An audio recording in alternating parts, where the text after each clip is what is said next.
strict British and US counter-terrorism laws are discouraging humanitarian organizations from delivering vital emergency assistance to millions of people facing starvation and fatal diseases in drought-hit Somalia.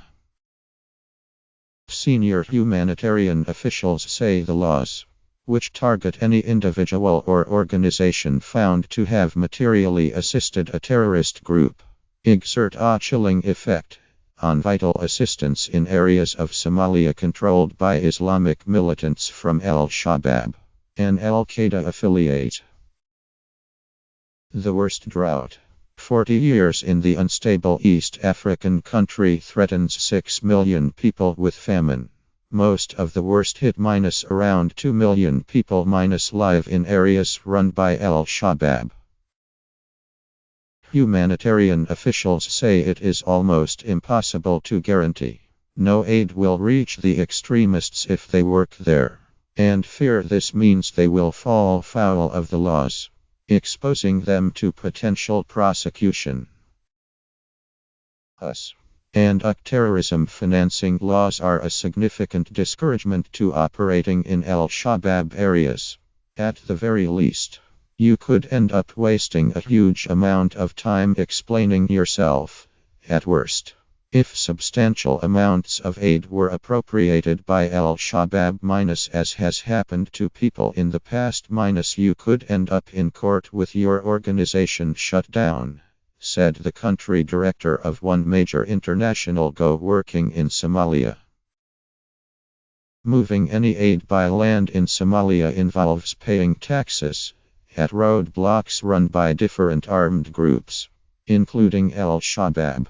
Experts estimated that at the height of its power in 2010, Al-Shabaab imposed fees and taxes that totaled on average $90,000, £70,200 per aid agency every 6 months. Also, any access to Al-Shabaab controlled areas NGOs would have to involve negotiations with local community and clan elders, of whom some are likely to be connected to the insurgents.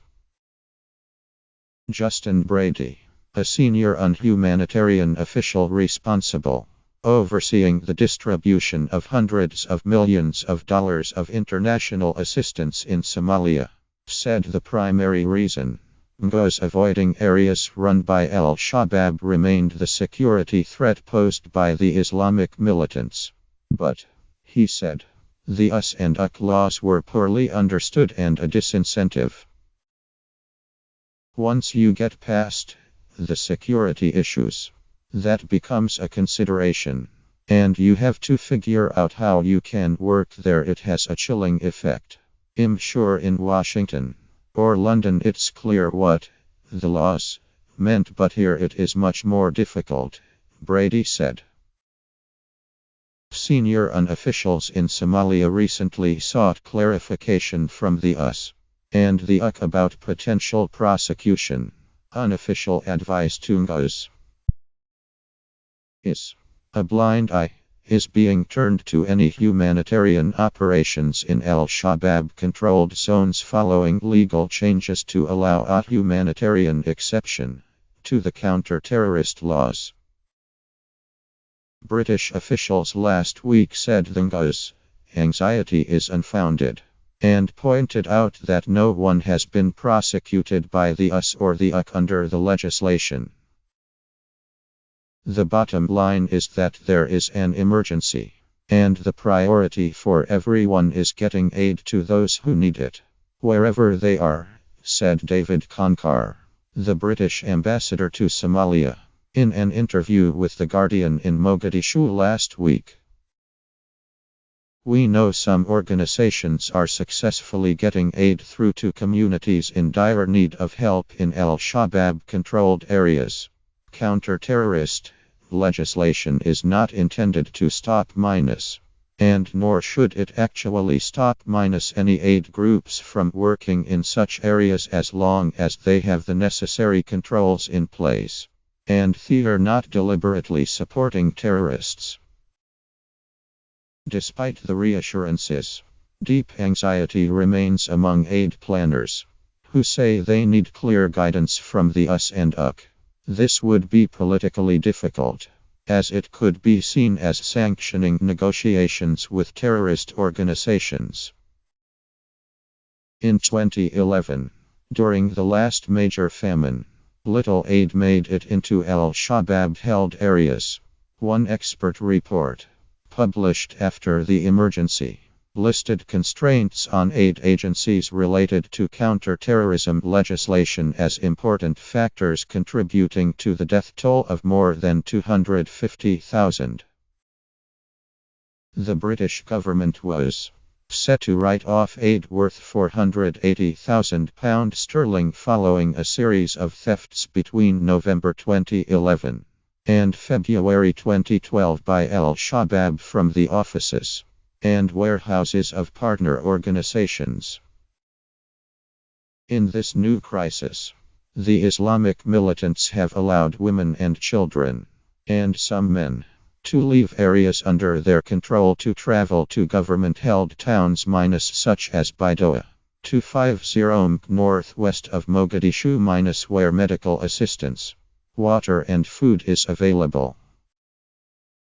The greatest obstacles to delivering desperately needed assistance to those who live in zones controlled, or at least contested, by al-Shabaab remain the potential for corruption and for direct attacks from the militants. Senior GO officials said the laws forced them to think twice, undertaking such operations even if security was guaranteed.